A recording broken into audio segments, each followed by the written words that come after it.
of the voyages of the starship Enterprise. Its 5-year mission: to explore strange new worlds, to seek out new life and new civilization, to boldly go where no man has gone before.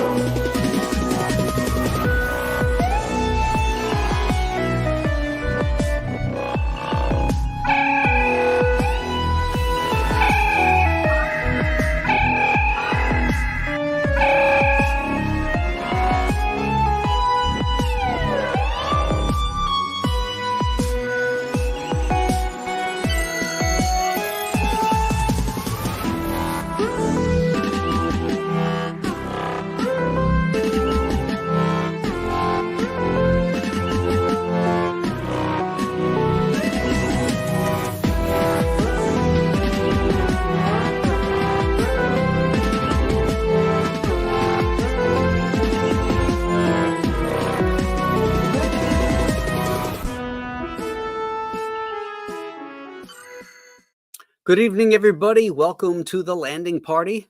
Tonight's Captain's Log 2505.07, Episode 51, Return to Tomorrow. Written by Gene Roddenberry, with a story by John T. Dugan, writing as John Kingsbridge, and we'll go into that in a little bit, and directed by Ralph Sinensky. Dugan was a graduate of Fordham University and earned a Master's of Fine Arts degree from the Catholic University of America. He was an educator, eventually ending up at Berkeley before retiring to pursue television script writing. His first job was writing for the Catholic series Insight, a half-hour anthology show. His introduction to Star Trek was meeting both Roddenberry and Kuhn, the two Genes, at various Writers Guild functions, which would end up with an invitation to write scripts first for The Lieutenant, which was another Roddenberry show that preceded Star Trek, and then, of course, eventually Star Trek. Among other issues with his script, Dugan was constantly at odds with Roddenberry's atheism. The original script flat out says that Sargon's people were the space travelers that went to Earth and became, to us, Adam and Eve, an idea that EC Comics explored 10 years earlier. The network was afraid this concept would offend viewers, so it was changed to maybe they could have been, and that was more likely that they settled the Vulcan world. The larger issue for Dugan was the ending. Roddenberry's script had Sargon and Thalassa depart into oblivion. Dugan's philosophy, based on his Catholicism, would have had them exist as spirits for eternity, but they wouldn't have their bodies.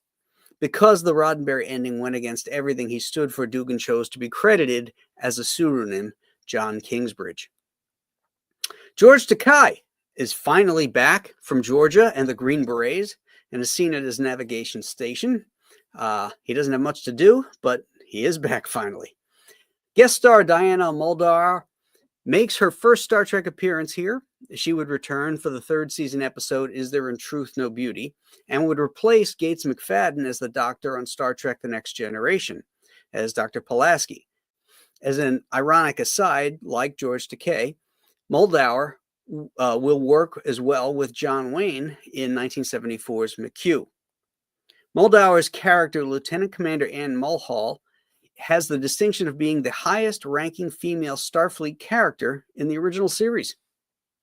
So that's your captain's logs for today. Let's bring in the landing party.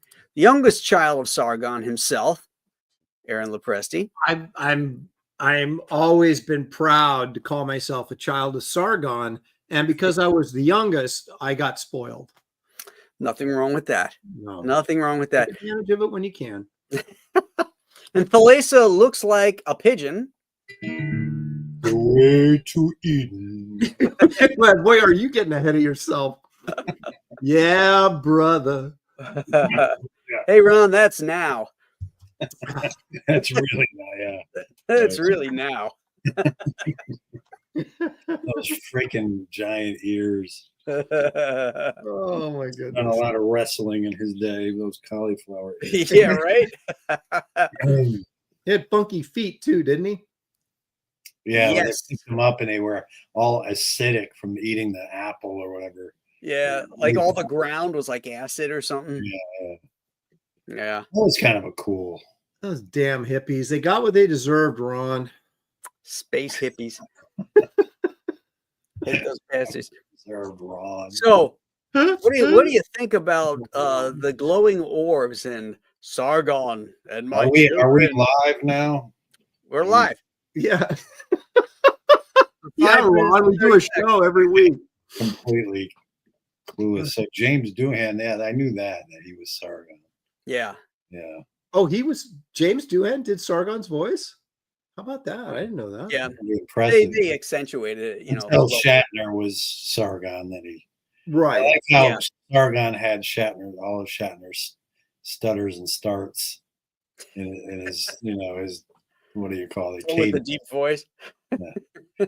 Your body, this body, I commend you for this body, the condition in which Air, breathing, blood, pumping. Pumping. It felt like I was listening to the William Shatner, The Transformed Man. Yes, his exactly. album, isn't it? Blood, pumping, Yes. oxygen, breathing. I'm a rocket man. Penis ejaculating. Yeah. It's been so long. This one, he is off the rails on. I mean, we saw a little bit of it in Gamesters of Triskelion, where he leaves his subtlety behind and just goes all whole hog. And this one, is the beginning of, when people say, oh, he overacts. Well, this is a perfect example of when he does do that. He goes full Shatner. Yeah, it's that's why I don't like this one very much. Isn't it interesting that there's certain actors, and I don't, and he's one of them, and he's from what I understand, he's very sort of arrogant and self-assured about himself, and I guess that's what self-assured means. But when he doesn't have a strong director that can control him, he's really bad. But when he's got someone that controls him, he's really good. Mm-hmm. And he doesn't, that's the thing that drives me nuts is he can't see it when he's off the rails. He thinks he's doing Shakespeare or something. You're like, dude. Well, you ever notice, like, when people imitated him, I honestly believe, like he always says, it sounds nothing like me. I honestly believe he doesn't see it. No. Like, he doesn't see it. Like, who was imitating him? Like, it was, who's that guy? Kevin something. Oh, Kevin. Yeah. The comedian. Kevin Pollak. Kevin Pollak. Kevin Pollak, yeah. Pollak, yeah. I think he said it in regards to him. He was like, it doesn't sound anything like me. Like, and I really think he thinks that, but he does. I mean, why would everybody be making fun of that? If you didn't do that. So, Yep. I will say when he played Denny Crane, he wasn't as much like that. I think he really made me believe he was Denny Crane. Well, actors, just like artists, styles change. And, when you look at him in the 60s, 50s, and 60s, he's a very different actor than he is in the 70s and 80s. And then in the 90s, even more so, like the Denny Crane stuff was in the 90s, right? And you could say the same thing about James Spader when he played his role. Right. He's changed a lot. Yeah. But I think Nimoy gets the best in this because he gets to be evil Spock. Yeah, I was thinking that myself. And that he gets to emote and play things kind of creepily. I thought he did a great job in this. Yeah, and when he's talking to Nurse Chapel. Yes. And he's like talks, and she's just like completely brainwashed by him. Yeah, and he gives her the little mind meld thing. Yeah, he's got that little smile, like yeah, yeah. Well, you were going to say that you witnessed, and everything looks great. Yes, that's it. I was going to say it's like Obi-Wan Kenobi, Yeah. He, I got to imagine for Leonard Nimoy that was kind of like a breath of fresh air just to be able to kind of do that. Having to be so, I mean, the way his performance as Spock is really, really good all the time, because that's really hard to convey emotion without conveying emotion. Right. And then he finally kind of gets to play it like, and he did a really fine job on that. I thought McCoy was good in this too. You notice with him, he's great at minimalism, whereas Yes. Shatner's the opposite. Yeah. But Nimoy is so subtle, and you know, even when he plays this guy, what's his name again? Yeah, what is that guy's name? I already forgot. There's Sargon, and then there's Alyssa the pigeon. Hold on, I'll find out her name. It's not Hannock, right? That was it's something like Hannock. Yeah. Hannock. Yeah. Okay. Hannock, yeah. And it really, even though we've all seen the episodes, but if you can think back to the first time you saw the episode, there's something so unsettling about seeing Spock smile. You just felt like, okay, he's the bad guy. I mean, you almost knew it immediately because it was so unsettling. Well, that's what's so great about Nimoy is that he gives an understated performance as Cernak. What is it? Synak? Salak? What's his name? Hannock. Yeah. He gives such an understated thing with that just the crack of a smile shows how great he is at Spock. Yeah. Just the crack of a smile has impact, you know, and his little expressions, like you totally believe he's this evil entity that's inhabited the body, you know. It's pretty great. Yeah. You know whose hand gets shown in this is Roddenberry, you know, his heavy-handed rewrites on it. That speech that Shatner gives is terrible. You know, the one it's risk is our business. Risk is our business. That's what this starship is all about. Yeah. That's why we're aboard her. Yeah. And then the rising you may disagree. Yeah, the rising music and everything, it's really cheesy, you know. Like you're supposed to, and they're all so convinced and they walk out. So yeah. I could order this. I'm in command, but I won't. Do you think though that we're kind of looking at it cynically? If you looked at it in 1967, would that speech have seemed so trite then? Because it was really kind of a locker room speech. Let's go, guys. Let's go. We've seen it so much that maybe we're a little bit more critical of it than we would have been at the time. I think it's how it's delivered. So you're going to blame Shatner? I am on this. I'm his biggest defender on this show. But in this case, I think you got to blame him for it. You know, he made some over the top choices in this. Well, episode. Even when he starts out, he kind of he's like, risk is our business. You know, I mean, yeah, it's like if I were to say it to you guys, I wouldn't be so musical about it. Like, guys, risk is our business. You know, that's what the starship's all about. That's why we're right. Yeah. That's what the starship is all about. That's why we're aboard her. Like, oh my God. When you put it like that, I guess. We know we signed up. Remember? We are out in space here, you know, risking. Yeah. This one also, you'll notice, like, because we are watching them in the order that they were filmed, is where Shatner hits his heaviest. He's pretty thick. This one. He hits his heaviest, you're saying? Like yeah. They call this the mid-season midriff. Because, you know, he was just physically is heavy. Yeah, he's getting fatter and fatter. And you know, he'll start to lose weight as the second season goes on. But he's hit his apex now. Well, yeah, he was much fatter in season 3, though. Well, you know what it is. It's just indicative that he has a regular paycheck coming in. Well, you know, he's in every scene. He does every line. He's going through a divorce.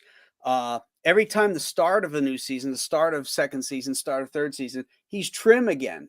And then the workload gets to him and he's eating shit out of the craft services and you know, it gets to him, you know, and he's constantly, you know, not able to work out the way he usually did, you know. It catches up with him. You know, it's interesting. And then I see, and I hate to sound like a feminist because I'm not at all, but if you notice, especially back then in Hollywood, well, even now, like I'll give you a prime example now, but all the women always had to be in great shape, but they let the guys slide, you know, and that always kind of ticked me off. I was like, dude, you're captain of the Enterprise, lose that gut, get in shape, buddy. But that's more natural than you're giving it credit for. I mean, men by nature are not objects of desire the way women are. It's just I suppose the way things go. I mean, but look at men are objects of desire, and so much as how much power, social power, or resources they've gleaned as they've gotten on in age. I'll give you that. I'm much more attractive to women now because of my money and my maturity. No, but here's a prime example. Guardians of the Galaxy, John C. Reilly. He's got that suit on. He's got a freaking pot belly sticking out to here, and he's got this young, attractive wife. And I'm like, you couldn't ask John C. Reilly to lose 20 pounds and get in shape for the freaking movie. John C. Reilly was in Guardians of the Galaxy. Yeah. Was it Yeah, this was it. It was second one. What was the one with Kurt Russell? No, okay, it was the first one with who was the Are you sure it's John C. Reilly? John C. Reilly. Yes, he was on the planet that Oh yes. When he's facing off against what the Ronan. Oh yeah, Ronan. That's what I was trying to think of. Yeah, and he was working for Glenn Close and that whole the Nova Corps people. He was just like, come on, man, that just drives me nuts. But anyway, personally, you're mad that John C. Reilly wasn't in shape. Yeah, he never was.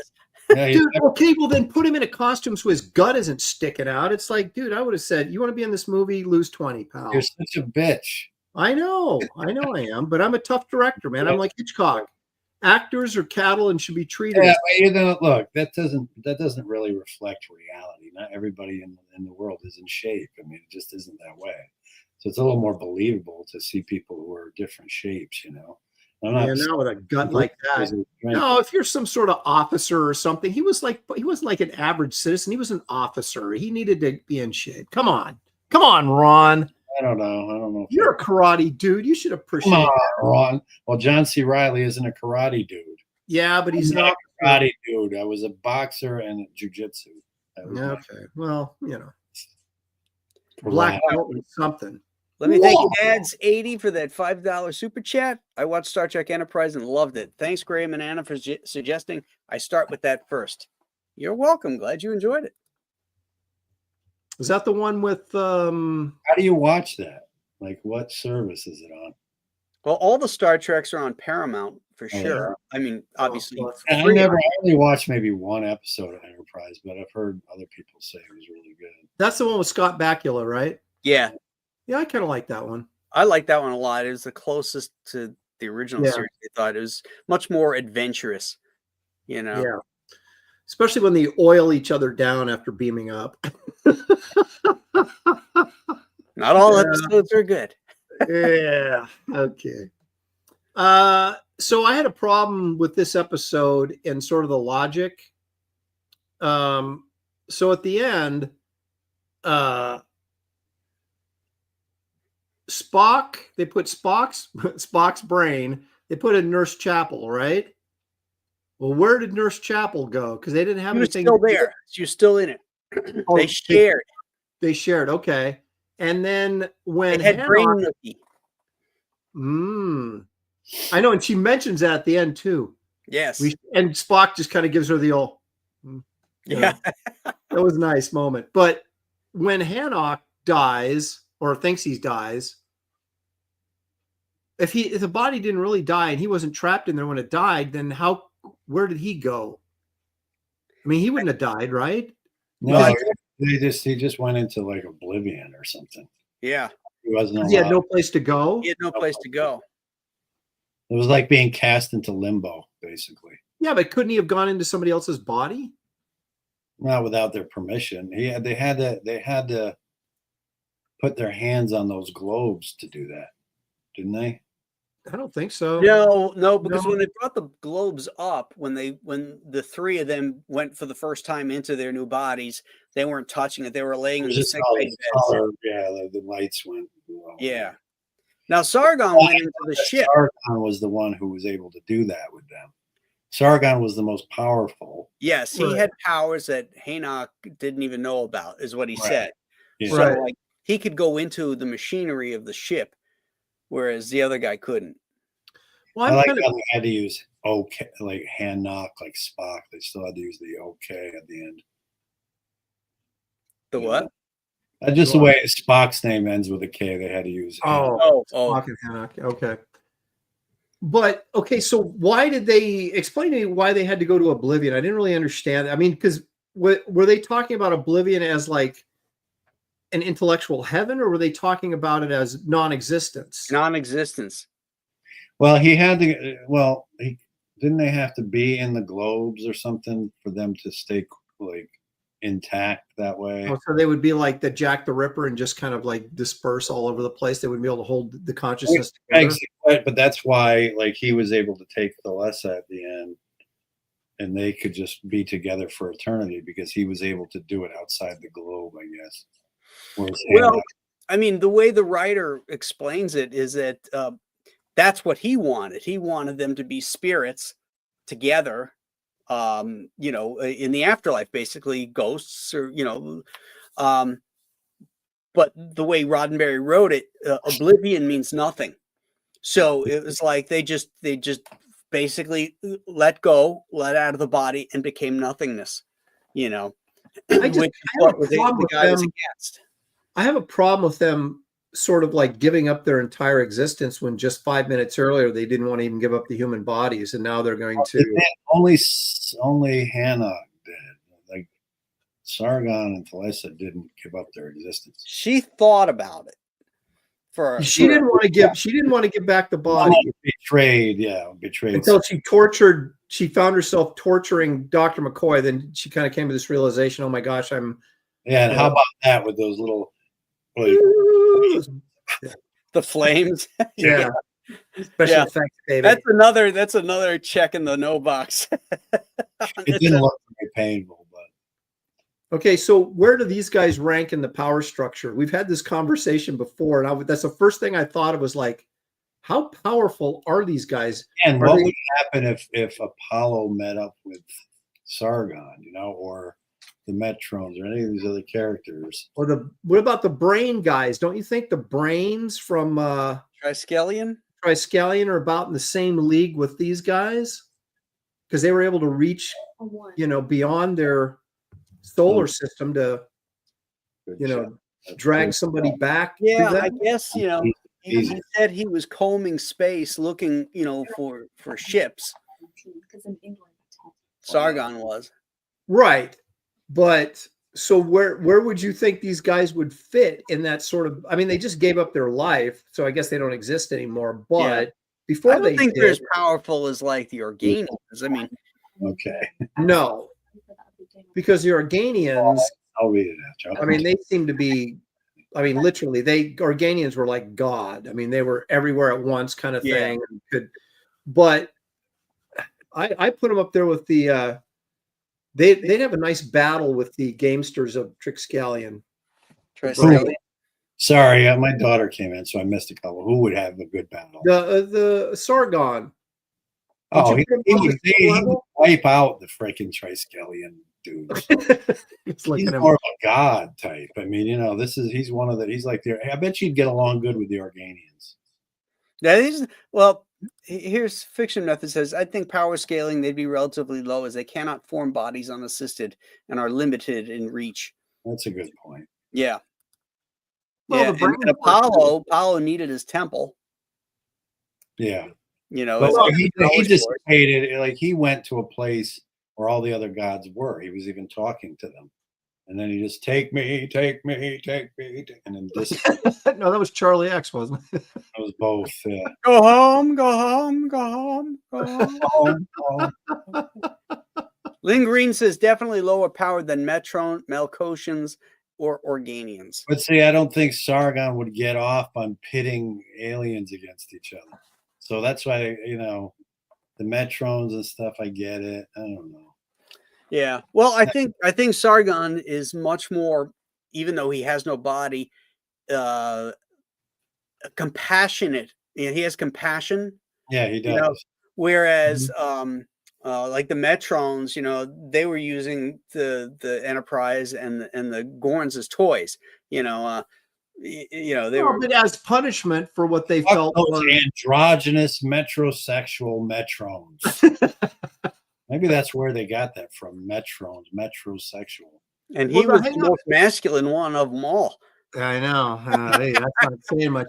So, okay, but if Sargon and his ilk, they evolved beyond needing even bodies. The brains didn't do that, and the Metrons still have bodies, right? So the Organians were the only ones that actually evolved, were pure energy. So I don't know. How does this all fit together? Well, I'm in agreement with Lynn. She says not as powerful as the Athasians. Heck, not even as powerful as an uplifted human like Gary Mitchell. Oh, yeah, but I don't know about. Here's the thing, though, is Sargon even says, "I have powers that you can't comprehend." To Hanok. Yeah. So we never got to see the full extent of his, you know. And just because he's the type of entity that can't form his own body doesn't necessarily equate to not being powerful. Yeah, but he's there. There's nobody Organian powerful. I mean, I'm not saying he is. I'm just saying that we never really got to see. Are we supposed to have a soft spot for Sargon because I think here's a more important question. Well, he's a genuinely good entity. I mean, it is real. Oh, Scotty kicks Chief O'Brien's butt. I agree. Not even close. I think Scotty kicks O'Brien's ass. Yep. O'Brien, there's another fat guy that needs to lose weight. Boy, Aaron goes to the gym 1 week and now everybody's fat. Hey. You going to the gym, Aaron? I used to live in the gym. I've just been out of it since my shoulder surgery a couple of years ago. I've been just a potato and I'm tired of it. So I aspire to be Graham Nolan and Ron Garney. I got to work for it. 15 pounds. Look at how thin I look. It's ridiculous. I'll get it back. Anna doesn't hate you, Hulk Smash. She has a fussy baby. So she's dealing with that right now. She was going to try and pop in a little bit later. If she gets baby Peaches down. She wishes she had the power of the Organians to put the baby to bed. Her and Peaches are mind melding like Sargon and Thalassa right now. I bet did you guys notice the color of this episode? How do you mean? Shots of the backgrounds, like the sick bay with those magenta walls and the it was weird that you're right about that. I remember thinking the sick bay had a different look to it than I'm normally used to. Yeah, they showed there was a scene that's only a glimpse of it where they show them making the android body and they have those little vials of liquid gelatin, it looks like, or something. You can't even comprehend how that's going to work. They even talk about that. Yeah. Scotty had that nice line. He goes, "I'm telling you, it's not going to work." Yeah, it's like, it'll work. It'll live twice as long. It'll have twice as much as Yeah. And Scotty gets all insulted or something. Right. But I think it's so funny because obviously it's written in 1967, and there's no way you can make it work without pulleys and levers. You're gonna need rotors to make the limit. Yeah. It's like they don't even have microchips or, anything like that. It's just liquid in little vials. And which is actually more realistic today than the idea of Scotty thinking things had to be mechanically driven. You know, it's like I just saw this thing about the Koreans. I think it's the Korean doctors just came up with this glob. It's like the blob. It's microscopic and it can go in and pass through things that get in its way, the way the blob could, like when it comes out of the theater and everything. And then it can attack certain cells. It's like an organic thing, but it's not. It's a what do they call those? Like a nanotech type thing.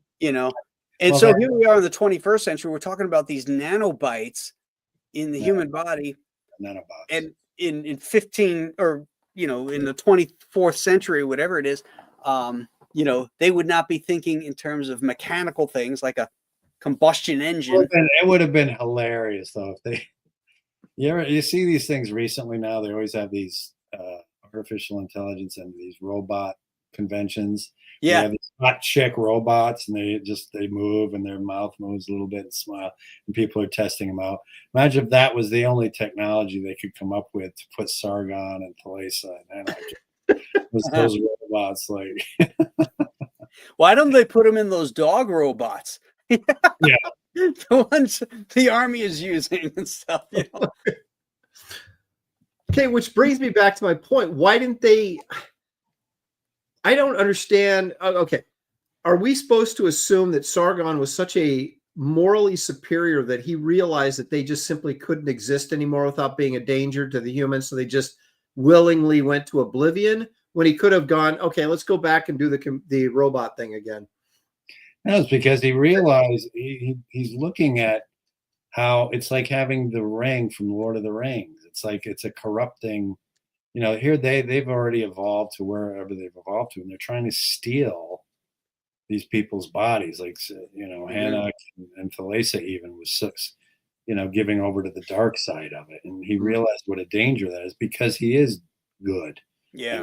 That's what I like about the episode is there's an entity you can actually who's really truly a good thing, a good entity.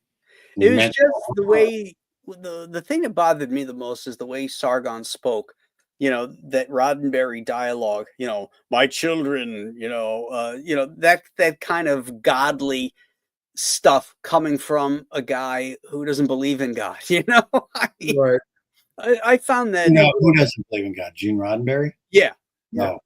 Yeah. Doesn't believe in organized religion. Well, organized religion isn't necessarily, No, but he believe in God. And he's done so many stories where the machine as God, that man is God.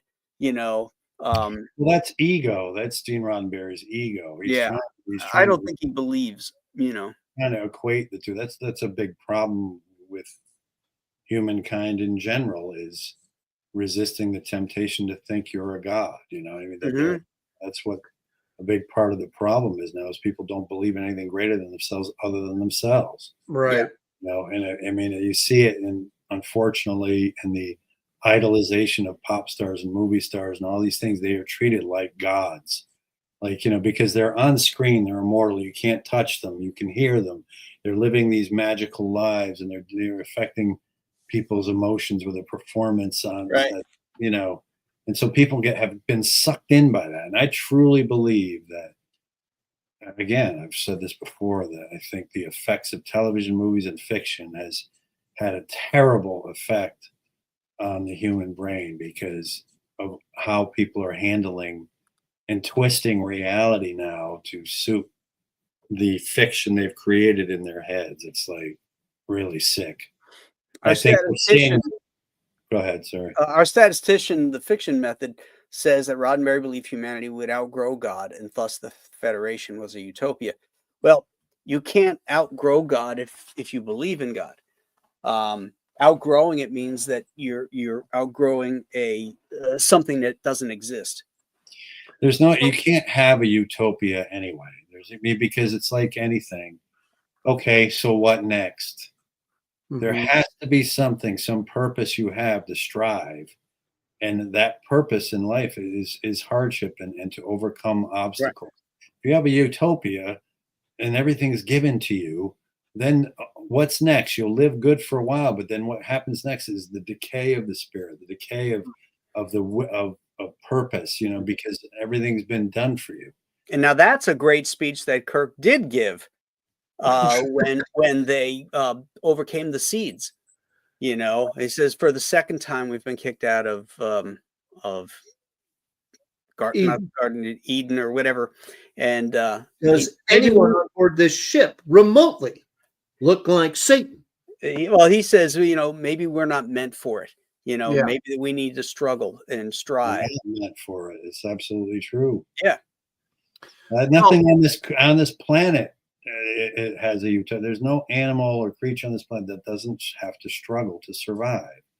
It's part of the test. It's part of the payoff at the end is that you survive, that you it's weird because it's almost like we are part of a larger entity, which I think we are, because we're constantly having to outdo one another or to prove that we're stronger. The strongest are always surviving because it's necessary for the health of the body, not to sound like me. But there's no other way to test it. There's no other way for it to. You have to struggle to survive, and for the health of everything. Well, it's interesting about. I'm not going to cast all atheists in this, but they tend to be angry individuals, and it's kind of like it's remarkable to me that as a writer, I can write an atheist. I could even write a sympathetic atheist if I wanted to. But Roddenberry's inability to write an unwillingness to write a episode that maybe what if there is a God? It's like Spielberg saying Spielberg's like is an Orthodox Jew, right? For example, and he didn't want to do The Last Crusade, right? But he was still able to do it where that was all about Jesus Christ and the cup of Christ. And Spielberg doesn't believe any of that, but he was able to make a compelling movie about it, right? And it's funny how like Roddenberry is like apparently just shuts down with anything. Like this guy brings him the script, right? And it's about, we don't want him to go to oblivion. We want to go to an afterlife of some kind. No, I'm not trying to accept that, and I'm going to, right. And then, right.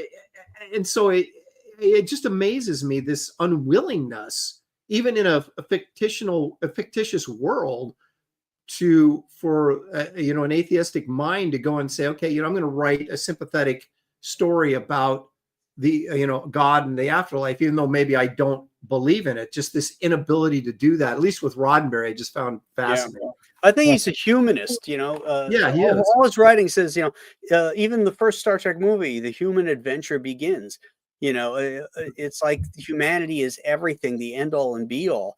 And that's just well, if that's the case, then he can't very well believe in alien life on other planets if humanity is the end all be all. That's the mindset of somebody who doesn't believe in anything other than this planet, like we are special here. Mm-hmm. But then it comes full circle and begs the question, well then, why are we here? Why us? Why did we evolve to witness the universe?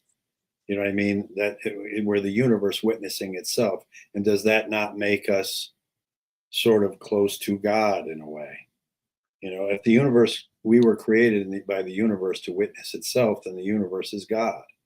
So it's kind of, no matter what you do, it always redirects back to that theistic argument that there's something greater than us. Mm-hmm.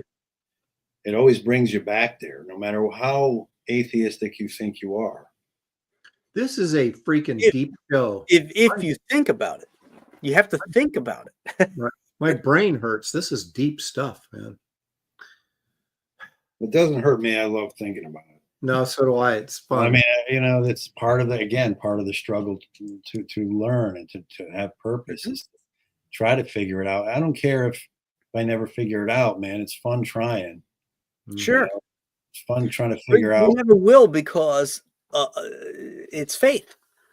We are limited by our own brains. It's like the brain trying to decipher itself. Oh man, I'm brain. What is this brain? You are not Morg. All you have to do is look at space and look at things going on out there, and just the fact that we're stuck on this spinning orb, and you just. But even if we weren't, what is that? What is all that? Like what? Why? It's just so mind bending to try to comprehend the infinity of it.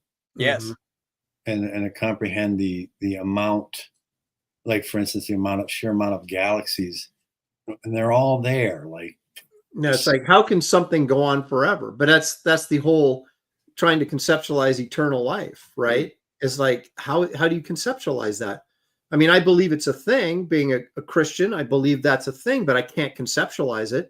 I can't even wrap my brain around it. We can't even conceptualize the immensity of our galaxy, of our planets and sun. We look at the sun and we say this thing is like 10 times the size of the Earth, but there's a sun out there that can hold 1 billion of our suns. Yeah, Beetlejuice. I mean, it's that sense of scale and immensity is just. Canis Majoris is one of the largest bodies we know of, and it There takes. she is. Take Hi. Did you get the little one asleep? You want to hear this story? Yes, tell us. Oh my God, you're not even prepared for where this story is about to go. Does it So involve a possum? Do I need a drink? I need a drink, man. Okay, no, the possum is its whole other thing. So we think the baby might be teething, even though I feel like it's too early for her to teeth. But we took her to the doctor last week because she's not pooping regularly. So the doctor said, have to stop breastfeeding, have to get off cow milk and just go to goat milk formula. So I switched it to goat milk formula. We're experimenting with goat milk formula, but she still wants to breastfeed. So I finally gave in today because she's been crying. I haven't slept. And I'm like, okay, fine. Well, she is teething. She bit me so hard. Oh, She bit me so hard, my veneer popped off.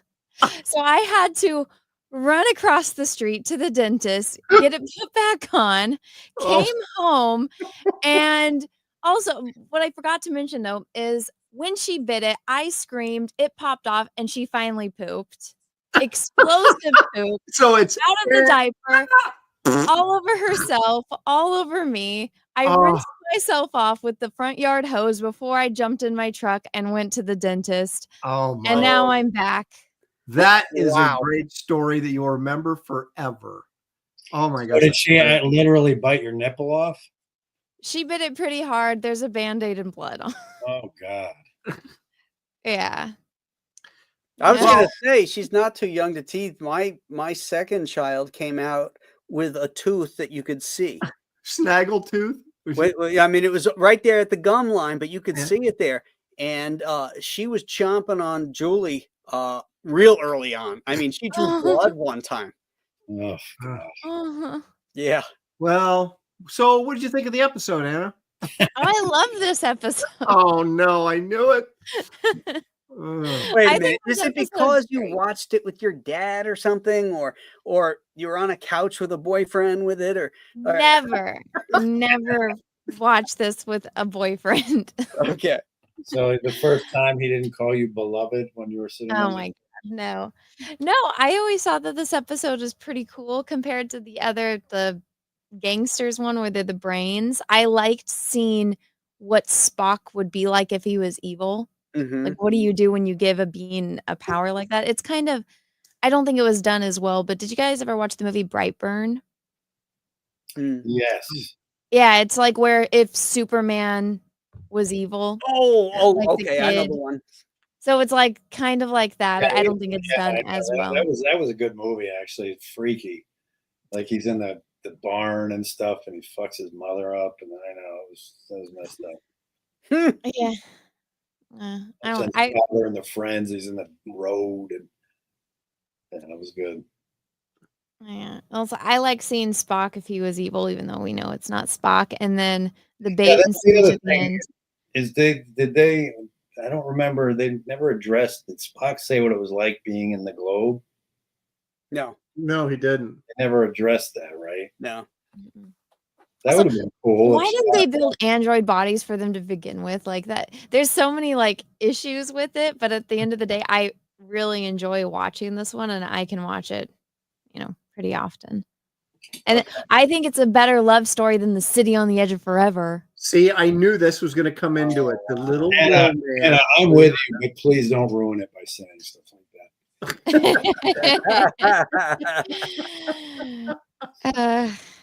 Because I agree. I think at the very end of it, there's something very moving about them sailing off into infinity together without need for anything but their thoughts, to intertwine together forever. Yeah, but that's not how it ends. It ends with them It going is. into oblivion, into nothingness. No, they don't go in. He doesn't.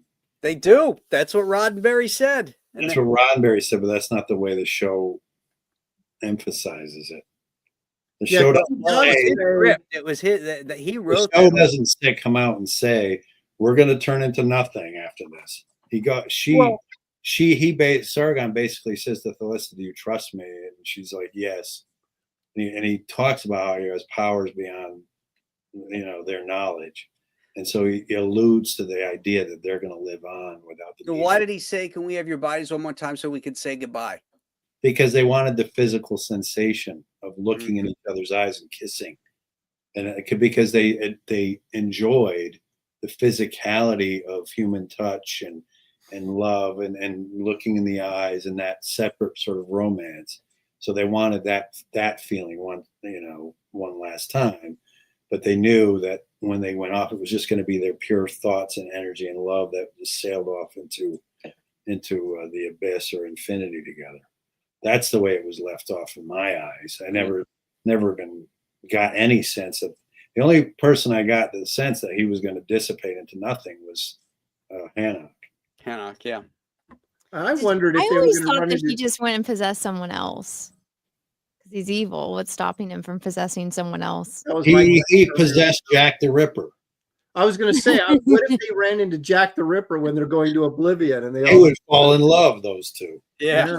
Yeah. Let's go to Argelius. Be like Die! Oh, die! maybe like wolves in sheep's clothing. See, man, I wish somebody could put together a thing where these entities meet up each other without the Enterprise or Star Trek involved. Just they run into each other and see what that story is. Right. It's called fan It fiction. would be a great Star Trek series that doesn't have all this stupid shit that they have in it now, but just have have those be stories, these entities meet up with the Metrons and the Organians, all these, Wait, wasn't Q? What was he? Wasn't he one of the Metrons or Garnians or No, he's Organians? part of the Q continuum. They're their own. Oh, okay. I thought they were like. Yeah, were they Species of saying that omnipotent. wouldn't they say that Trelane and Charlie X were accused? They Oh, is that they what it was? theorize that it Fan is, fiction but thing. it's never confirmed. It's like fan theories. Hmm. But in my opinion, I think that there would be more than like one race of omnipotent beings. Just Beans? kidding. Beans. Omnipotent beans. Beans. There's the navy beans. I'm and- sorry, half my like face is numb right now. She had a I tooth can't- replaced. I can't talk. Wait a minute. How did it pop out? If I people- snapped my mouth really hard when she bit Oh. me. oh It sounds like a scene from It's Alive. Yeah, oh my gosh! You remember that little baby with the claw? yeah, it chewed off its own umbilical cord. Listen, the first time I tried to breastfeed, I was screaming in the hospital, and they're like, "You're not supposed to do that. You're going to stress her out." I'm like, "It hurts. You try this." Like I spawned a vampire. You never know. There has to be a first one somewhere. Yeah, exactly. There you go. Yeah, well, I did it. That's mine. Succubus. Baby Peaches, the vampire. Mm, Yep. Yep. That's good stuff. Well, I guess it's time for our rankings. Or... I guess it is. Yeah, we can get into that. Who wants to go first? We don't have to go in order. Now, I want Anna to go first, and I want to Okay. hear her score and tell us why. I already told you guys. Well, I know, why. but yeah. I like it. It's Okay, a good then. Star Trek episode. How I much give this. do you like it? That's what I give it an 8. Okay. Oh, All okay. right. Now wait a sec. Since Anna wasn't here from when we were discussing it, what did you think about like William Shatner's hammy acting in this one? Well, it wasn't him. He's trying to play a different character. And I mean, he's supposed to be dying half the episode. Dying. Sorry, can I not? Is it not coming out right? Dying being. Oh, Ron, just Oh, Ron. Do I sound that bad? Oh, oh An man. 8. That's solid. That's a solid number. That's a Wow. solid number. I let's dig see it. what you guys give it. She sounded like something out of the Bowery Boys. See what you guys give it. Yeah, flat foot. Come on. Hey, Satch, what do you give it? I originally had this as a -3, but after watching it What? again, no, this is one of the episodes I avoid like the plague because I always hated it as a kid because there was a little too much romance, not enough action. But I agree. after watching it, I kind of liked it. There's things in it that I really liked better than I remembered, and so I'm gonna go 6.5. That's a No. big improvement from a -3. Yeah, that's a Yeah. big jump. That's So a if you gave it a 0, you would be giving it a 9 right now. Yeah, yeah, I guess. It's a good thing he went in the negative. Yeah. No, I think well, here's the thing. I think it was a pretty good episode all the way around. It's just not one that appeals to me very much. So I objectively see that there's good things in it, but it's not something that, is on my list of, I want to watch this episode. So I'm going to give it a 6.5. I think that's fair for where I'm coming from.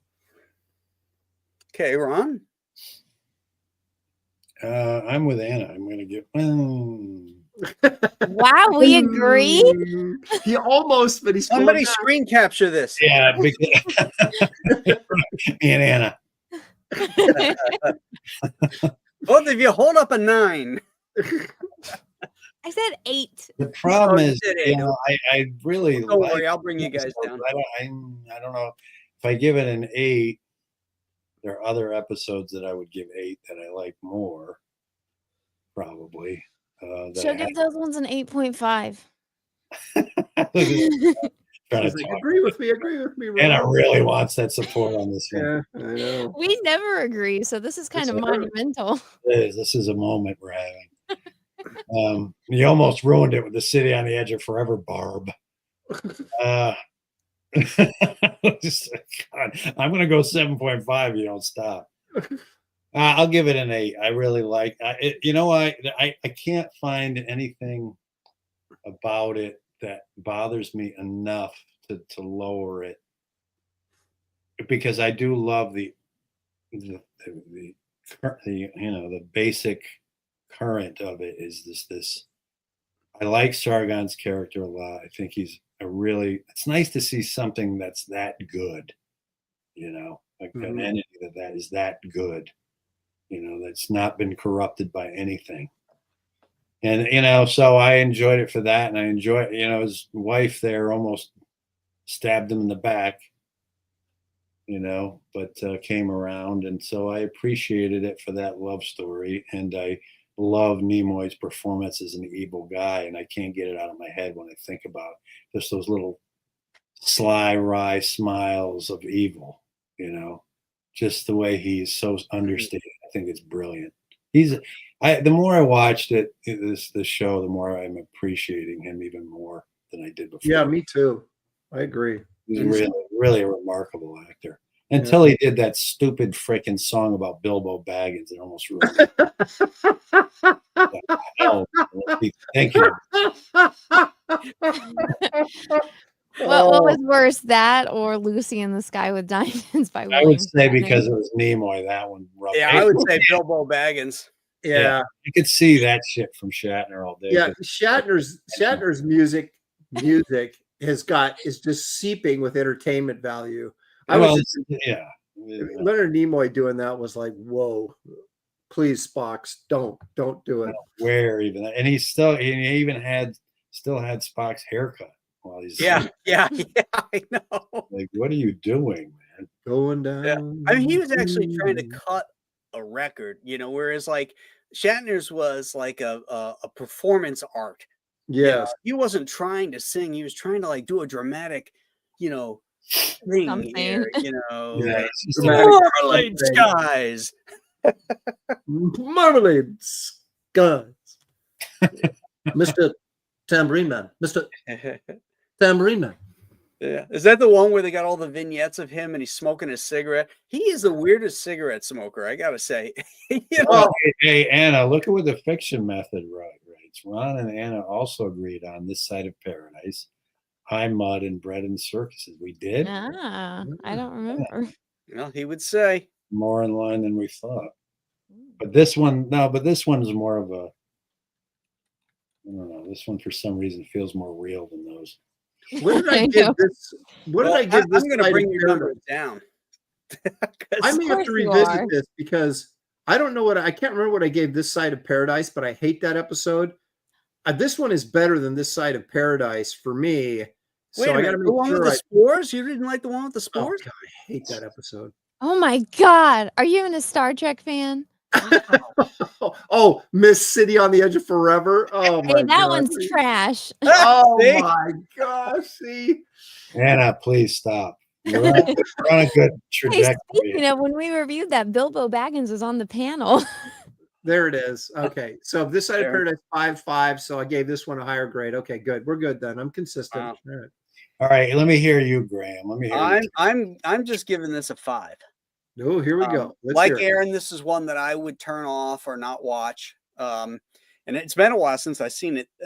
So I went into it with open eyes thinking, you know what, now that we're reviewing all this stuff, let's see if this turns me on a little bit better. And there is some great stuff. As we said, Spock, his performance is great. Jerry Finnerman's lighting effects I thought were really cool. We talked a little bit about that. The sets were pretty good, considering, the budget had been cut and everything. It's just some of the dialogue, the performances, were a little over the top here for me, and ruined it. Sometimes it's the performance can ruin a great idea, and maybe the idea was better, but it didn't resonate with me. So that's why I got to give it a 5. Average. It's an average show. It's average. There you go. Something about putting these glasses on while you said all that was very entertaining to me. Anyway.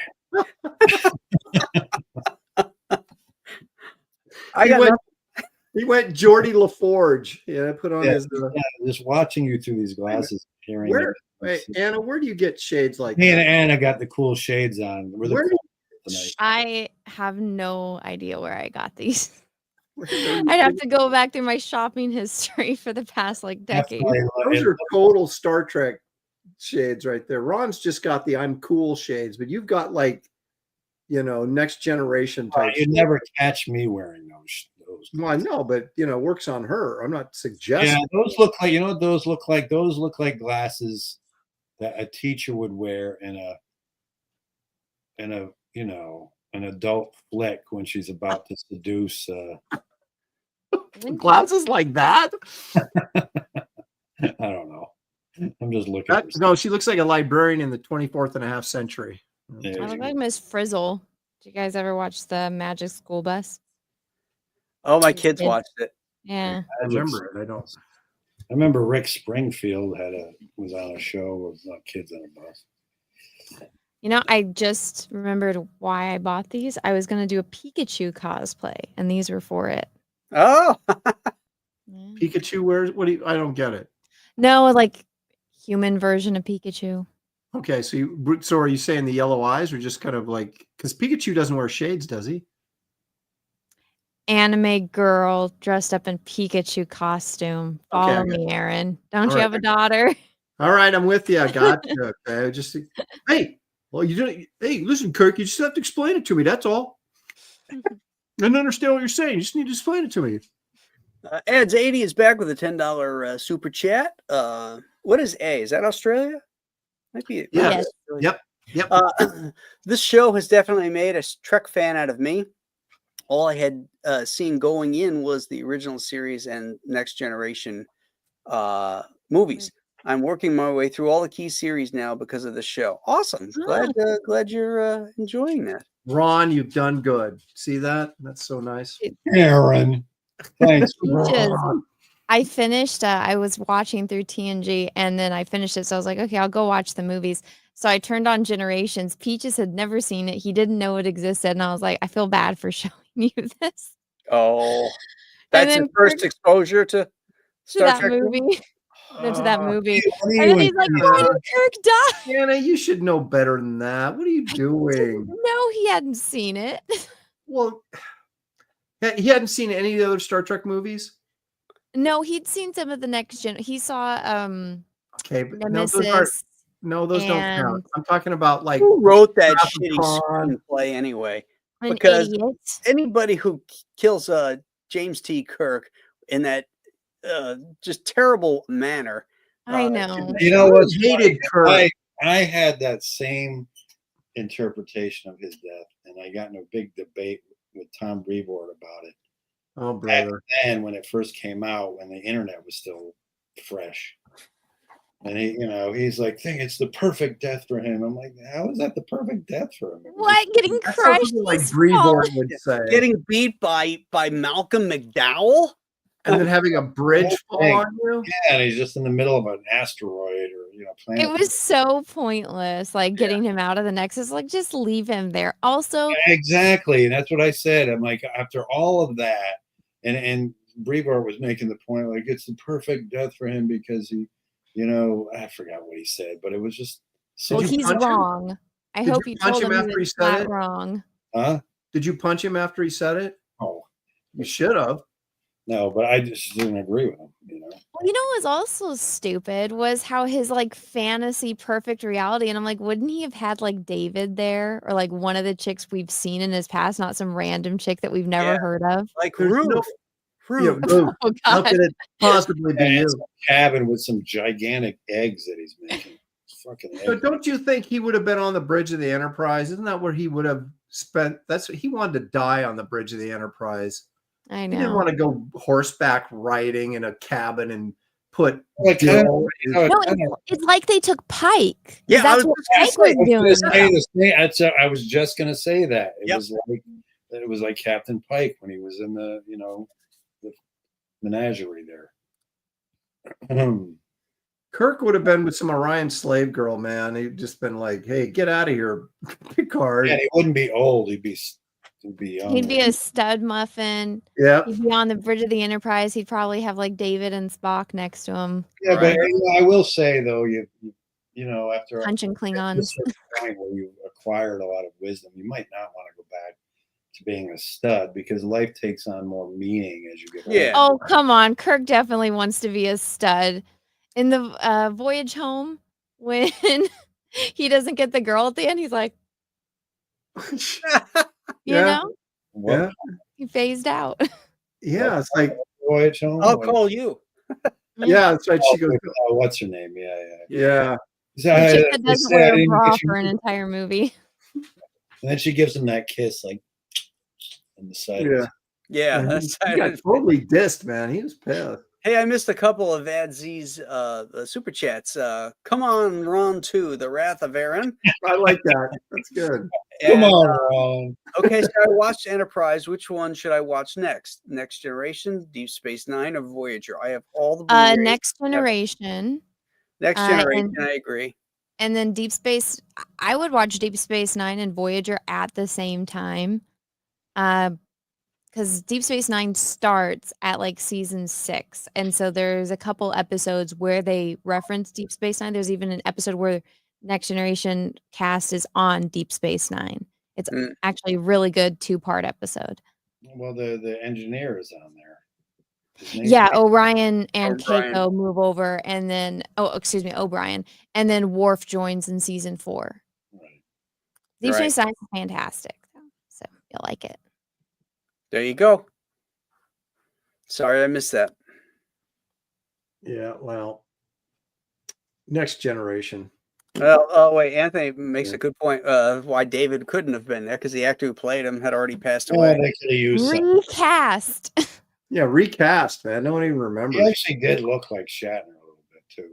A He taller, died. skinnier version of Shatner. Yeah. Kid died of AIDS, actually. Yeah. Yep. Yeah. Kirk's body was in Picard. He really felt it when that Klingon put that knife in his chest, and he whimpered like, "Oh!" It was pretty bad. All the producers of Next Gen, those guys all hated the character of Captain Kirk because he was just too manly for them. So that's why they killed him like a painter. Fell off his scaffolding and died. It's like on a painting scaffold. Yeah, he died like a house painter. Ugh, hurts my soul. Yeah, I hated that. I'm so glad to hear you guys back me up on that because it always annoyed me. That I have never heard anyone that likes that. Yeah, I don't know any Star Trek fan that likes it now, other than Brevoort. He's a fake fan. Yeah, he probably is a Next Gen fan and doesn't like Kirk because of his masculinity. Yeah, that's exactly right. He probably likes French because of his masculinity. Well, at what point? At what point did we get to a place where masculinity is so under attack? I just don't even understand it. Like, because men that aren't masculine are threatened by masculinity. Right. There's females that are threatened by it. No, they're not. Not really. Women They are. I mean, let me. Ugly women are afraid of it. Yeah. I've seen some pretty women who don't like it. Well, it's the feminists, basically. Can you imagine? Have you ever met a pretty feminist? Yeah. See, there you go, Ron. Yeah, no, I've Well, seen Jane Fonda. who was a Anna for the win. She's not pretty anymore. Well, no, she's 100 years old too. But Yeah, and you know what? She would have never gotten her career if it wasn't for men that hired her. Who are you talking about? She's a hypocrite, Jane Fonda. Jane Fonda. Yeah. She said. That's one my hot point looking- right there is the lack of gratitude. Nobody's asking for the gratitude, but it's very apparent the lack of it. Mm-hmm. You know what I mean? Men, in general do things and they don't really require or ask for a slap on the back or ask for it. But it's so obvious when there's such a lack of it and such a mean-spirited sort of attack on the things that were achieved, Mm-hmm. According to these people, it's like everything bad that's ever happened in the universe is because of white males. So, I mean, what the fuck are you talking about? That's everything good that's Well, happened. they built civilization. They built cities. Exactly. They built bridges. Yeah, I mean, they live in the best time in the world, really, just because they can't handle, certain things. It just blows my mind that they don't have the mental wherewithal to come to terms with and appreciate and have gratitude for things. Well, you know what it is? It's that people have problems and they don't want to admit that they're the source of their own problems, so they want to blame anyone else. And who do they blame? Oh, it's the easiest person, a white man. I've always said people don't like to look in the mirror and see zits on their face. No, it's the worst, man. I gotta tell you. It kind of sucks. I agree with you, Lynn Green. Most fine first contact was I hate it because they got Cochrane living on the wrong planet. They also got Cochrane completely wrong too. He's a hippie. He's he's like this hippie guy. He's a complete fuck up. The Zephram Cochrane that we see, in the original series was much cooler. Well, also like the weird sexual tension between the Borg Queen and Data was just very off-putting. Yeah. And I hate that emotion chip in Data. It's like, let's keep it as an unrequited love that he'll never become Pinocchio, but he wants to be Pinocchio. Well, but also it's a chip. It's not real. It's like, it's not real. Yeah, emotion. but then it lessens the character because he's no longer cool where he could do all this cool shit. He gets all, the hairs on my arm. Yeah. Ugh, I hated it. Yeah, he didn't like the hair on his arms. She should have blown him down, where. He would have been really like. Okay. And seeing those goose pimples look like turkey skin. Oh no. Well. Agent Cub says, "Are you guys still talking Star Trek?" Yes, actually, shockingly, we are talking Star Trek. in a way. Just wait until we watch all of the movies and review them. I love the way it all had to settle into your minds for a minute before you. Mhm. No, it got in there pretty quick. It was just what was gonna come out. Reaction. It took more time. Like, did he really say that? Did he just say that? It's like, yeah, that's Ron. He said it. I guess we're never going to get those big internet advertising. The big internet dollars are gonna. Yeah. To be Talk fair, to we're that past an hour mark. What's that? We are past the hour mark, so we might be good. Yeah, you can always cut it out, Graham. Graham. I ain't cutting it out. I had to cut something out for you last time. What a pain in the balls that was. Yeah, I was on a freaking tear on that one. I thought you were going to head back there today on Graybeards. I was like, oh, I shouldn't have started him up because he was starting to go. And Aaron was backpedaling. Can I see your guys' drawings? I'll wait till after we get off. Man, well, let me see. What did you guys draw today? Oh, Daredevil and Ghost Rider. Yeah. Oh. Ron and Grant. Actually, David Williams did a really nice piece too. I was the sucky one today. Look at that. Ron did that in like cool. 2 hours. Wow. I did 2 drawings. I know that one. I really like that one. You know what the thing about that, Graham, is I didn't expect that from you. I haven't really seen high contrast like that from you before. So that Daredevil piece is just really, really cool. You made him really and I said it kind of looks like Tim Sale, and there was then you insulted him, and that was the end of the show. Yeah, way to go. Why didn't you say Neil Adams? Why didn't you say John Buscema? Why didn't you no? He meant your use of I know. Why didn't you say Alex Toth? Tim Sale drew the character of that in that costume. That's true. He did. Was it yellow? Daredevil yellow? Yellow and brown, I think. Yeah. So it looked like it. Yeah. You know, those are 2 characters I couldn't give less about. Daredevil and who? Ghost Rider? Ghost Rider. Yeah, but you could have done Ghost Rider's eyes. That would have been interesting. Fire. Yeah, I really like that Ghost Rider. It was really good. Yeah, that came out. It does look good. Thank you, guys. I appreciate that. All the attempts I thought were really good. All the attempts. So Graham succeeded, but everybody else's attempt was really nice. The guy's That's nice. not what I meant, but I know.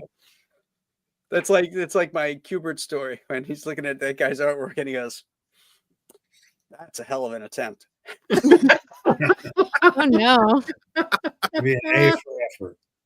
Yeah, he couldn't figure out anything good to say. Yeah, he's looking at it. Hell of an attempt. Like hell. You can see his wheels turning. And he goes, "That's a hell of an attempt." You really brought the effort on this one. Yeah. So next week we get to see Nazis. Oh yeah. Wait a minute. Is this the one that Mark Miller wants to come back for? I don't know. He never got back to me on that. I thought it was I think Mark was a little put off by some of the humor. I mean, by some of your comments, Ron. Ron, I can mention it to him, see if he does want to come back. put a feeler out, see if he, you know what you do? You talk to him, say, "Hey, listen, between us, was there anything on the show that pissed you off, or you can be honest with me." It probably wasn't you, Ron. It was probably me. I didn't say it was me, but Aaron said Why are it. you assuming there was anything on the show that he didn't like?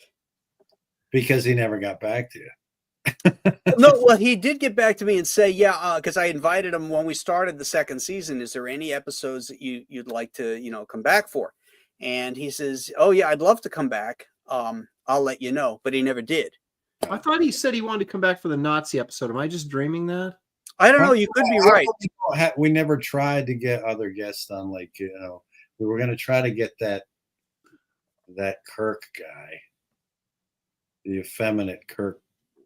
Well, that's a great idea to come on the show, Ron. Yeah, can you get that effeminate Kirk guy? I'm sure he'll love to come on now. Well, Well, who else do you guys know that's like a big Star Trek fan?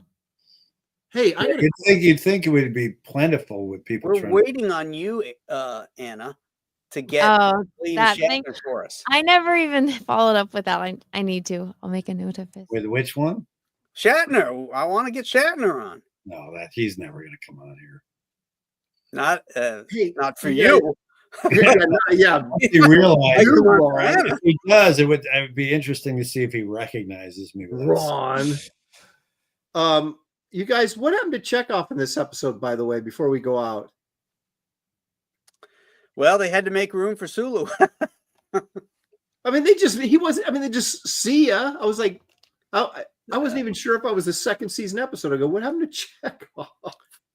He just they didn't have a role for him. I mean, as it was, Sulu really didn't do anything. All he did was say, orbiting the planet, Captain, or something like that.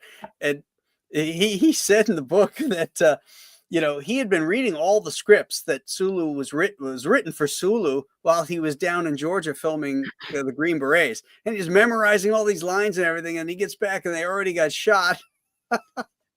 And he comes back to an episode where he's barely in it. Yeah, we gave all your lines to Chekhov.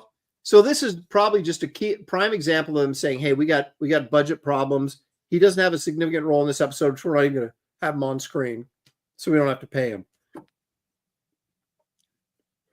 Could be. Yeah. Yeah, it's funny how they had to work all that stuff out. They had to do that. Walter Koenig would probably come on this show. He might. I knocked him over once. Who else is still living besides Shatner and him? Okay, now he won't come on. Great. Ron He's not going to remember me. It was long. And Anna beats up Walter Koenig. It was like a decade ago. I was at a Star Trek convention. I was like at the booths. I was looking at something, and then I turned and I knocked over this little old man. I was like, "Oh my God, I'm so sorry." And then I realized like people trying to help him were his security. And he said like, "No, it's okay, sweetheart." And then I realized I'm like, oh, I just knocked over Chekhov. Wow. Knocked him to the floor. Knocked over a little old man. He was pretty little. Like I'm a little person, but I was in heels and in like a costume. So you and Ron are just terrible people. You ostracized everybody from Star Trek for us. All we got left is Decay. Do you have any stories about him? You know what? Out of all the people, he would come on just to hear my story about Shatner. That's true. Yeah, You probably would. That's true. let's hit him up. Oh my! Hit him up and see what happens. Oh my! Just say we'd really appreciate. Tell him we'll pay him $100. I'll tell him you'll pay him $100. There's $100. I'll put up the 100 just to tell your story. Tell me more, Ron. Tell me more. If Shatner came on, he'd be like, he'd look at you guys and point at me and go, "Who is he? Who is he? Who is this? Who is that man who assaulted me?" And they were just. And you should have said, "Risk is your business, Bill." I remember one time years ago, I wrote to him on Twitter. When it was Twitter, this is probably back in 2012 or something when it first was out. And I asked him does he really think that if he was the captain of a starship that he would address a guy floating in space on a chair dressed as Lincoln as Mr. President? See, it started. He hated you before he even met you. He never answered, obviously. Because I always found that so fucking absurd about that episode. That was the very first Star Trek episode I ever saw. I love that episode. So wait a sec, Ron. So stupid, but I still love it. Floating Lincoln in space. Here comes the hand. Yeah, I knew you were going to say that. All of a sudden, that's no good. You hate American presidents. That's what it is. Oh, you're starting to sound like Don't get him started. Don't get him started, Graham. You're baiting him. Oh man, You're like that. Right, you're like that Orion that's surgically altered to look like an Endorian. You're baiting him. You're drawing him in. Look at Anna's guns. Anna, let me see your guns again. Look at that. I know. I've been going to the gym. I'm back to pre-baby weight. Wow. And Nice. yeah. You know who else is going to the gym? Aaron, That guy. congratulations. You just wait. San Diego rolls around and I'm going to be like, I don't know what it is on this camera. It makes me look so much thinner than I actually look. It's so weird. No, I think it's the white actually. On camera, what it's it the is. When I say- opposite. Black makes you I'm look not- thicker, I'm and not white makes you look generally thin. this thin looking. It's just weird. Like it's something to do with the camera on my computer. It's like a weird lens thing. It's like a funhouse mirror. It makes my shoulders look all narrow and weird. It's so strange. Anyway. Okay, gang. Next week, Patterns of Force. Be there, or we will come and get you.